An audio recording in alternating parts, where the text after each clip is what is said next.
7 fatos sobre o rio Eufrates que muitos não conhecem. Número 1. O rio Eufrates é um dos 4 rios do Éden. O Eufrates é o rio mais longo do oeste da Ásia e é considerado um dos rios com maior significado histórico. Existem quase 50 menções diferentes a este rio na Bíblia. Este rio, em particular, é mencionado pela primeira vez na Bíblia no livro de Gênesis. Está escrito no 2º capítulo de Gênesis que o rio Eufrates foi um dos 4 rios que fluíam sobre o Jardim do Éden na época da criação do mundo. Gênesis 2, 10, 14.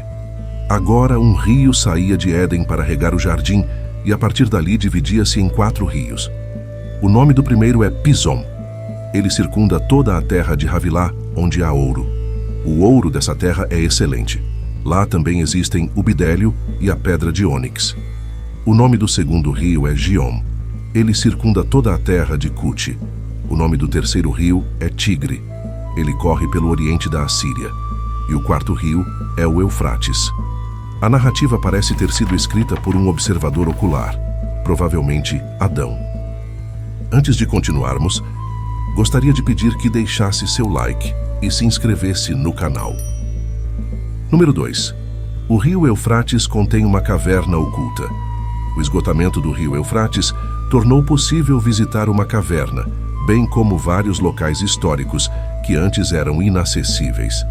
Ao longo dos últimos anos, houve uma redução significativa na quantidade de água no rio Eufrates.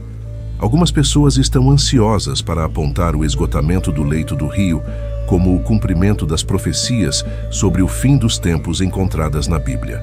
Outras são mais relutantes em fazer essa conexão. Número 3. O rio Eufrates perdido. Uma vez que passa pela Turquia, Síria e Iraque, o rio Eufrates serve como um marco importante na Bíblia e um recurso abundante no Oriente Médio.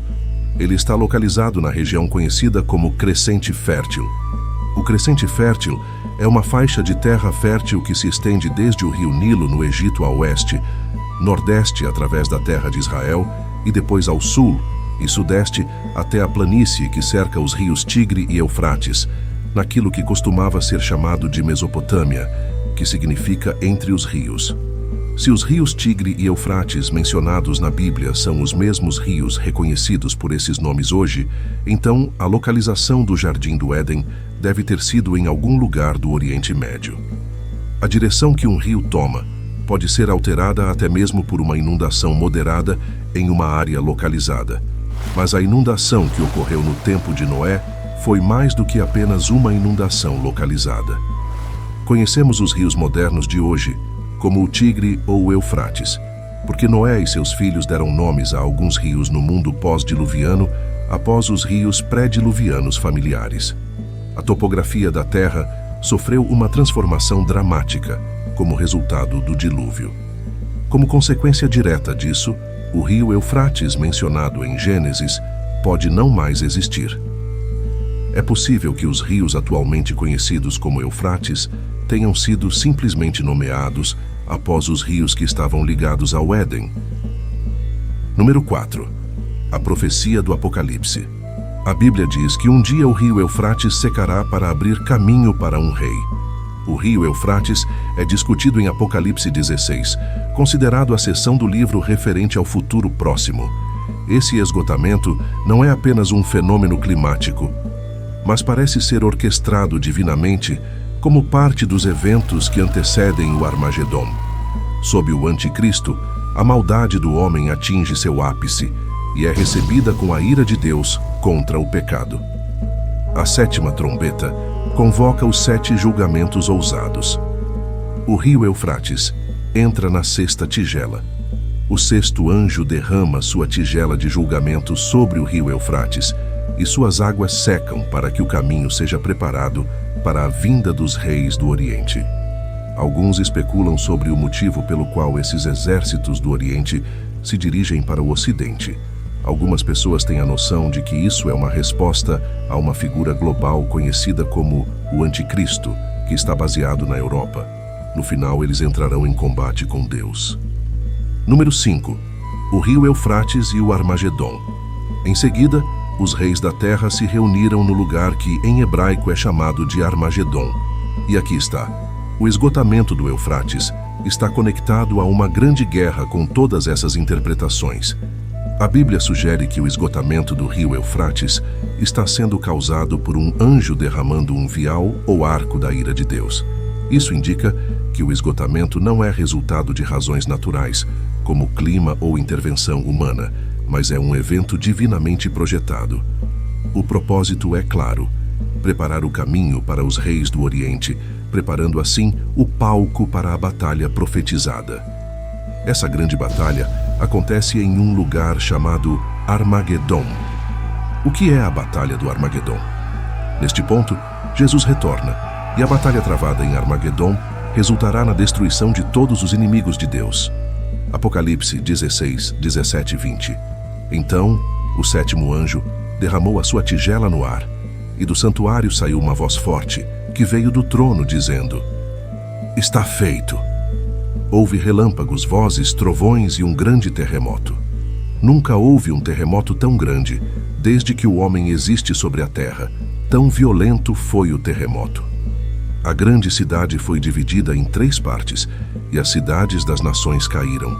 Deus lembrou-se da grande Babilônia e lhe deu o cálice do vinho do furor da sua ira. Todas as ilhas fugiram, e as montanhas não foram encontradas.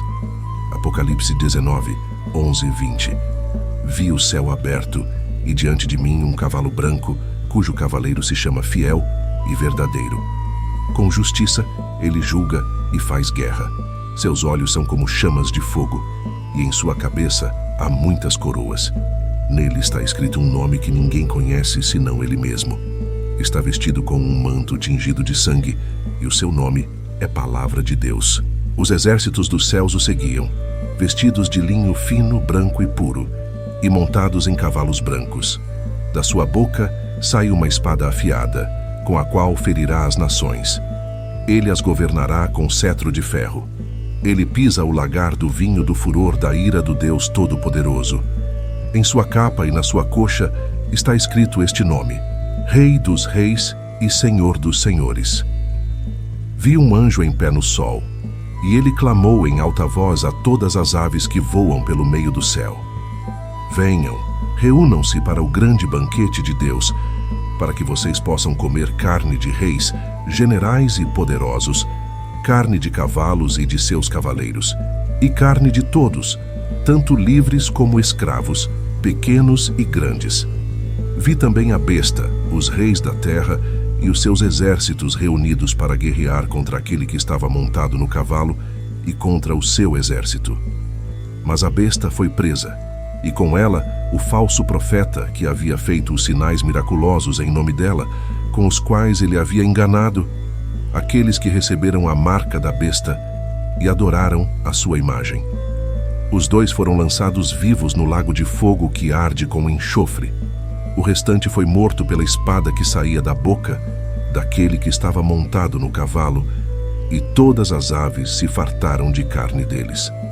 A Batalha do Armagedon é um conflito multifacetado que envolve uma ampla gama de participantes, como seres sobrenaturais e as forças do bem e do mal. O esgotamento do Eufrates e a Batalha do Armagedon são 2 eventos interconectados na linha do tempo profética. O primeiro evento, que envolve o esgotamento do rio Eufrates, serve como preparação para o segundo evento, que envolve a Batalha do Armagedon, abrindo um caminho geográfico para a Batalha do Armagedon. Número 6.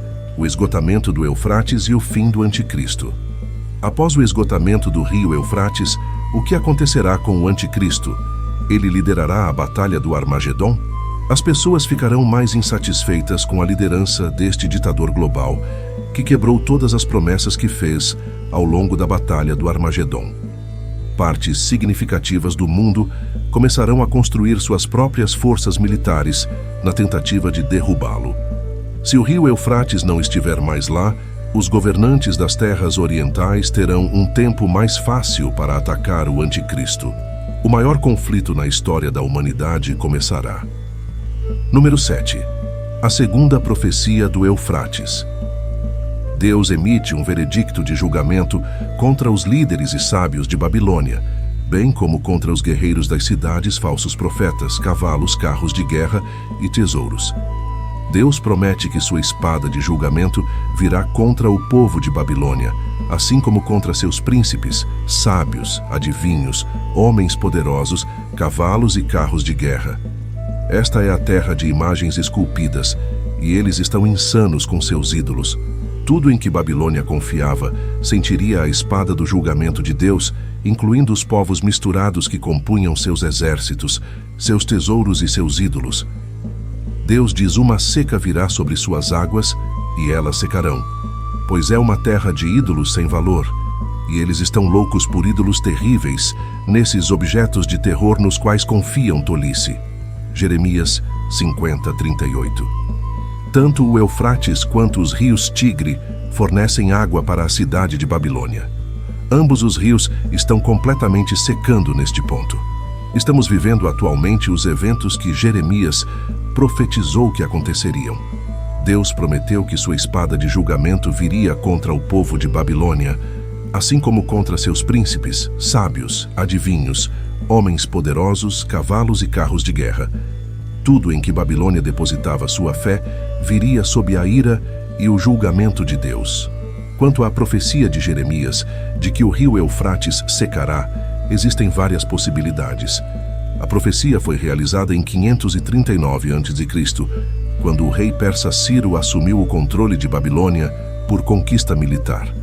De acordo com um historiador grego, Ciro desviou as águas do Eufrates o suficiente para permitir que seu exército passasse pelos canais durante o inverno. Uma possibilidade é que a profecia tenha sido cumprida por uma seca em algum momento desconhecido. A segunda possibilidade é que a profecia esteja se cumprindo agora, à medida que os rios Tigre e Eufrates estão diminuindo. A terceira possibilidade é que a profecia será cumprida durante a grande tribulação, correspondendo ao 6º julgamento de Apocalipse 16. Obrigado por assistir. Se você gostou dos nossos vídeos, sinta-se à vontade para se inscrever no nosso canal.